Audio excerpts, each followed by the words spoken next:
लगभग 17.5 साल की उम्र से मैंने नौकरी शुरू कर दी थी सेल्समैन की। तो किया वही क्राइसिस था घर में। जैसे आपके पेरेंट्स आपको सपोर्ट कर पाते हैं, मेरे पेरेंट्स उस समय नहीं कर पाते थे। I was in Delhi.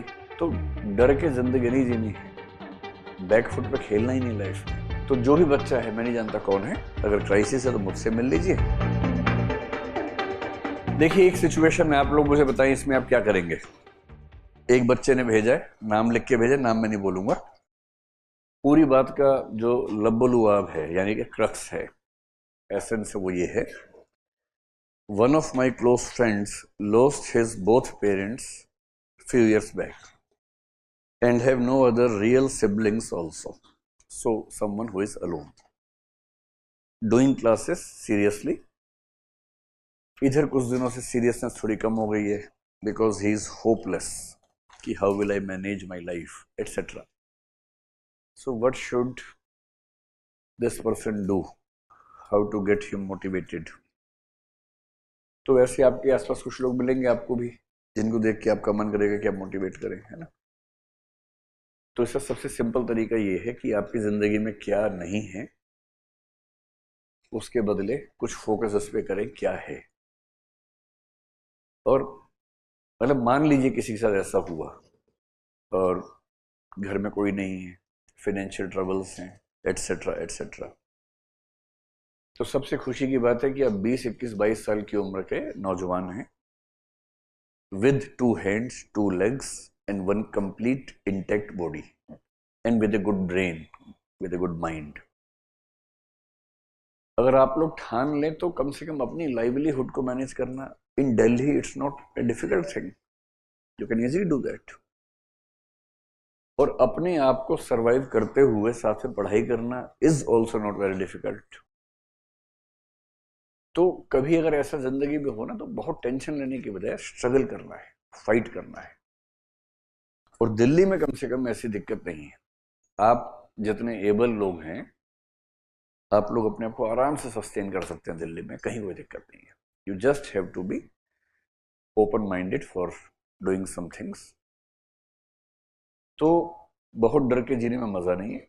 अगर क्राइसिस आए तो लड़ो उससे और जीत के दिखाओ।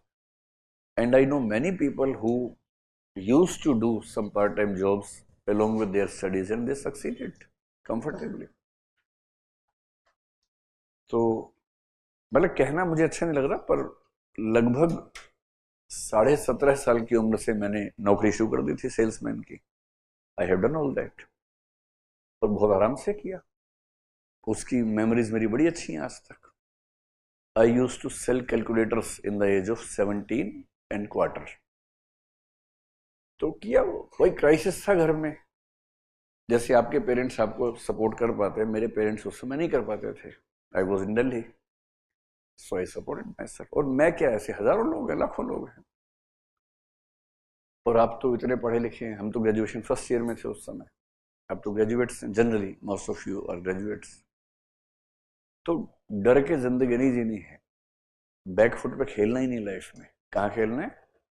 फ्रंट फुट पे। क्रीज से कभी निकलना, अपने निकले छक्का मारो एक आधा, फिर भाग के क्रीज में आ जाओ वापस।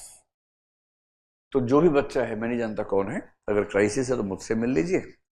हालांकि मुझसे मिलना भी एक क्राइसिस ही अपने आप में, और मुझसे मिलने के बाद क्राइसिस कई बार बढ़ जाता है, लेकिन डर के नहीं जीना है।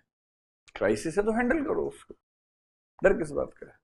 जॉब करो, पार्ट टाइम जॉब करो, कुछ पढ़ाओ, ट्यूशन पढ़ा लो भाई। आप जो भी सब्जेक्ट आपको अच्छा आता है, दिल्ली में तो लोग ट्यूशन पढ़ा के आराम से मैनेज करते हैं, कहाँ कोई दिक्कत है।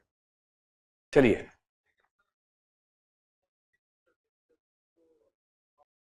ये कह रहे कि इमोशनली कुछ चीजें वीक करती है। जैसे वो बच्चा किसी माँ बच्चे को देखेगा, उनको देख के फिर इमोशनली वीक हो जाएगा।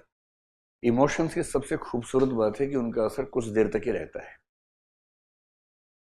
ठीक, तो देखेगा, फिर उसको वीकनेस लगेगी, फिर वो अपने आप से लड़ेगा, सेल्फ मोटिवेशन के लिए कुछ उपाय करेगा, तो फिर मोटिवेशन आ जाएगा, है ना।